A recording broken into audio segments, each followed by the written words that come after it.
El gobierno de Argentina evalúa ir a la Corte Internacional de Justicia con sede en La Haya y a la Asamblea de la ONU tras fracasar las negociaciones en los Estados Unidos con los llamados fondos buitre. Las acciones argentinas cayeron hasta un 12% en los mercados internacionales luego de que la agencia de medición de riesgo Standard & Poor's declarara a Argentina en suspensión de pagos selectiva. Buenos Aires rechazó la calificación del país e incluso el jefe del gabinete, Jorge Capitanich, afirmó que es una patraña absurda decir que la nación está en default técnico. Se conoció que el juez neoyorquino Tomás Griesa citó para mañana viernes nuevamente a la delegación de Argentina y a los representantes de los fondos especulativos para una nueva audiencia, en la que según los medios argentinos buscarían lograr un acuerdo para que Buenos Aires salga del cese de pagos selectivo. Para hablar de este tema quiero saludar a Nicolás Kachinovsky, economista, profesor del Metropolitan State University en Denver. Muy buenas tardes, bienvenido a NTN 24, gracias por acompañarnos. El jefe de gabinete de Argentina afirmó que no están en default. Más tarde tuve la oportunidad de ir al ministro Axel Kicillof, quien señaló por otro lado que Argentina sí pagó y además mencionó una cifra, 539 millones de dólares que habría depositado en el mes de junio en un banco de Nueva York. Estos temas son complicados, difíciles de entender. Le pregunto, finalmente, hoy, ¿cuál es el estatus de Argentina en relación a este tema? Muy buena tarde, bienvenido. ¿Qué tal? Buenas tardes. La situación actual es prácticamente de default. Si queremos ser formales, posiblemente falte alguna, declaración por parte del juez o algo por el estilo, pero Argentina no cumplió con sus pagos al 30 de junio, de acuerdo a las sentencias judiciales y fallos firmes. Al no cumplir su pago en el 30 de junio, se entra en un periodo de gracia, que es un mes, que podríamos pensar si no pagamos en fecha nuestra tarjeta de crédito, no entramos en default. Siguiente, tenemos un periodo de gracia para ponernos al día. Lo mismo sucede con deuda soberana. Y ese es el plazo que se cumplió ayer, se está cumpliendo hoy. Entonces, el fallo es bastante claro. Cuando Argentina entra en default en el 2001, algunos bonos o bonistas aceptan el canje de deuda, que podemos llamarlo los hold-ins, y otros bonistas no aceptan el canje de deuda, que son los hold-outs. Argentina estuvo pagando a los hold-ins y a la justicia americana dice usted no puede pagar a los hold-ins sin pagar también a los hold-outs. Entonces lo que Argentina intentó hacer es pagar únicamente a los hold-ins, yendo en contra del fallo judicial, que el juez en más de una ocasión calificó como una maniobra ilegal y por ese motivo los fondos quedaron congelados, no llegaron a las cuentas de los bonistas. Y al no llegar los fondos a las cuentas de los bonistas, Argentina está en default. No cumple con su deuda. Ahora, el ministro Kicillof señala que Argentina tiene reservas, tiene liquidez, que no es posible entrar en default de esta manera. El ministro Kicillof señala que hay mala voluntad por parte del juez. ¿Usted qué piensa? Creo que el gobierno en particular y Kicillof el gobierno en general y Kicillof en particular tiene una lectura un poco equivocada del caso. Cuando se hace el canje, hay dos cuestiones importantes a tener en cuenta. En primer lugar, los bonos que se depositan, que son originales de la década del 90, no poseían lo que se llama una cláusula de acción colectiva. Lo cual quiere decir, si esta cláusula está en los bonos, si hay un porcentaje alto de bonistas que aceptan el canje, el resto de los bonistas deben entrar al canje. Esta cláusula no estaba en los bonos argentinos, por lo tanto los holdouts no están obligados a entrar al canje si no quieren. El segundo tema, la famosa a partir del caso cláusula Rufo.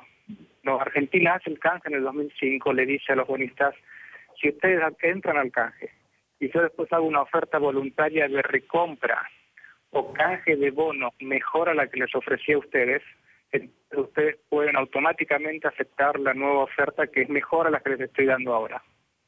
Ahora esta cláusula Rufo, que es lo que el gobierno alega no le permite cumplir el hecho, tiene que ser en primer lugar voluntario y en segundo lugar para recompra de bonos o canje de bonos. el fallo de la justicia en New York no es ni voluntario ni implica una oferta de canje, por lo tanto la cláusula Ruffo no aplica a este caso. Lo que yo percibo es más un motivo político para no pagar a los holdouts, política interna si se quiere, que una verdadera, digamos, de problema económico. Pagar el fallo para Argentina implica dedicar el 1% de la recaudación a cumplir el fallo de los jueces. Eso no es un problema económico, acá hay algo más. A mi juicio es una cuestión más política interna del gobierno que serias cuestiones de recursos. Ahora, señor Kachanowski, para nuestra teleaudiencia, para el ciudadano de a pie, el ciudadano de la calle, ¿cómo le afecta o le va a afectar a los argentinos, por ejemplo, estar en default? Bueno, en primer lugar, al resto del mundo lo que le pasa a Argentina mucho no le va a afectar. Dentro de Argentina la situación económica es delicada y entrar en default empeora el cuadro. No entrar en default no soluciona el cuadro, pero no lo empeora, digamos. Lo que a mí me preocupa es, al entrar en default, que es algo que hemos visto ya hoy, precios de acciones, precios de bonos caen. Si estos precios caen, los bancos en Argentina pueden encontrar a verse insolventes, lo cual pone a los bancos en una situación delicada y se deben ver obligados, por ejemplo, a reducir los créditos que otorgan a empresas. Por lo tanto, la producción cae, el desempleo sube. Si el gobierno no quiere que esto pase, puede, para decirlo literalmente, imprimir dinero y dárselo a los bancos, lo cual puede incrementar la presión inflacionaria en Argentina, que ya es alta. Estamos hablando de un 40% quizás para el 2015. O sea, la situación es los problemas que tenemos hoy empeorados. No es, como dicen algunos funcionarios del gobierno, que no va a pasar nada, y no hay que decir que no va a pasar nada ridiculizando situaciones extremas como diciendo es el fin del mundo, porque actualmente Argentina está desconectada del mundo. Entonces, entrar en default no va a hacer que dejen de venir inversiones que no vienen, pero sí va a empeorar el cuadro actual. Una última pregunta a Nicolás Kachanowski. Dicho de una manera coloquial, le puedo preguntar, ¿el juego está trancado? Es decir, ¿no hay salida? Perdón, ¿me puedo repetir? Le pregunto, ¿hay algún tipo de salida?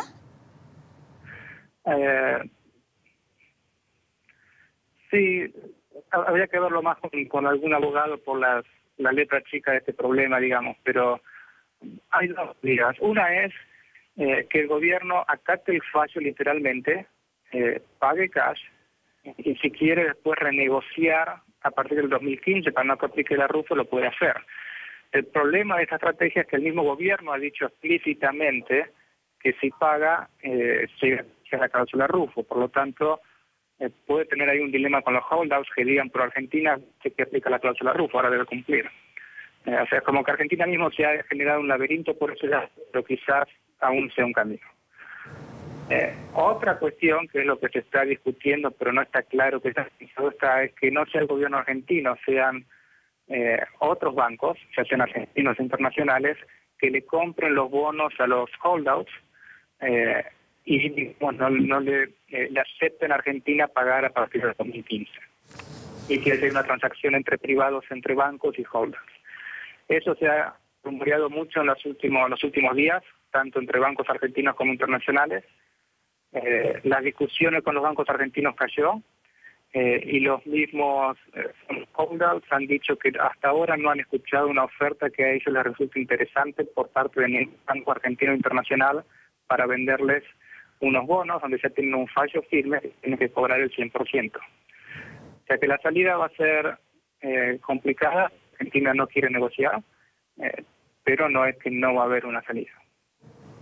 Quiero agradecer a Nicolás Kachanowski, economista, profesor de Metropolitan State University en Denver. Gracias por acompañarnos.